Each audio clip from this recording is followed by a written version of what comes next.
इधर दिल्ली में बीजेपी केंद्रीय चुनाव समिति की बैठक, ये आपको बता दें बड़ी खबर झारखंड चुनाव को लेकर सीसी की ये बैठक है। झारखंड के उम्मीदवारों के नाम पर मंथन है। 52 से 53 सीटों पर उम्मीदवारों का नाम फाइनल।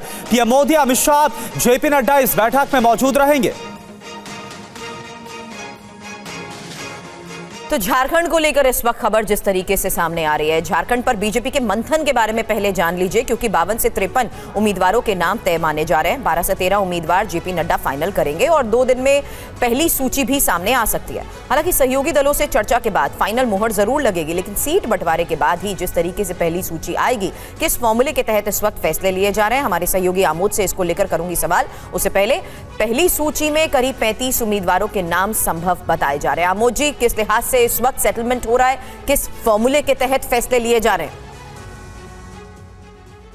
देखिए, बीजेपी की सबसे पहली प्राथमिकता है कि झारखंड में विजिबिलिटी को आधार बनाकर टिकट दे, और उसके लिए बीजेपी ने जो एक प्लान तैयार किया है झारखंड के लिए, उसमें जो वरिष्ठ नेता है उनको सबसे पहले पहली सूची जो लगभग 35 नामों की सूची होगी, उसमें उनके नामों को शामिल किया जाएगा। और बीजेपी इस पर ट्रस्ट दे रही है उन 28 सीटों पर झारखंड के, जहां अनुसूचित जाति के लिए जो सीटें रिजर्व हैं।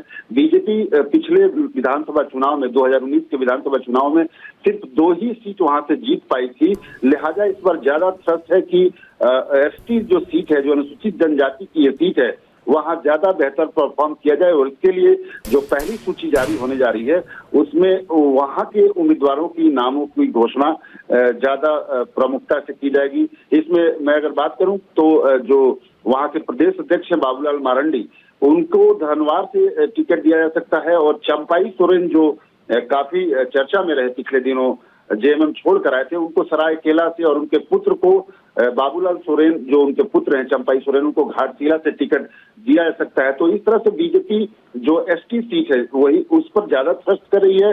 अर्जुन मुंडा जो वहां के एक वरिष्ठ नेता है, उनकी पत्नी को चुनाव लड़ाया जा सकता है खरसवां से। और दुर्गा सोरेन जो जेएमएम के एक बड़े नेता होते थे, जो हेमंत सोरेन के बड़े भाई थे, उनकी पत्नी जयश्री सोरेन को उनकी बेटी जयश्री सोरेन को टिकट दिया जा सकता है।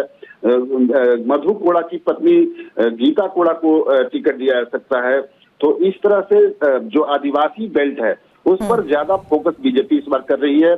और जो जनरल सीट है जहां पर बीजेपी ऑलरेडी बेहतर परफॉर्म करती रही है, उसके लिए भी मिला जुला कल डिस्कशन हुआ है। और पहली सूची उम्मीद की जा रही है कि कल आज देर शाम या फिर परसों आ सकती है, क्योंकि उससे पहले जो अलायंस के घटक दल हैं, खास करके आजसू से, जेडीयू से बातचीत तो हो चुकी है। आज चिराग पासवान विदेश में है, आज लौट रहे हैं देश में, तो उनसे भी बातचीत होगी। एक सीट उनको दिया जा सकता है और उसके बाद बीजेपी अपनी पहली सूची जारी कर सकती है। चलिए, शुक्रिया आमोद जी पूरी जानकारी के लिए। फिलहाल आपको बता दें 18 अक्टूबर से राज्य में चुनावी प्रक्रिया की शुरुआत होने वाली है और झारखंड की 81 विधानसभा सीटों पर 2 चरणों में मतदान होगा। अब पहले चरण का मतदान 13 नवंबर, दूसरे चरण का 20 नवंबर और विधानसभा चुनाव के नतीजे 23 नवंबर को सामने आएंगे। लेकिन उससे पहले देखिए किस तरीके से बैठकों का दौर शुरू हो चुका है। फिलहाल आपके सामने डिटेल जानकारी हमारे सहयोगी आमोद राय हमें दे रहे थे कि किस तरीके से अब लगातार इन्हीं बैठकों के दौरान सीट शेयरिंग के फॉर्मूले के तहत जल्द ही उम्मीदवारों की सूची भी तय कर दी जाएगी।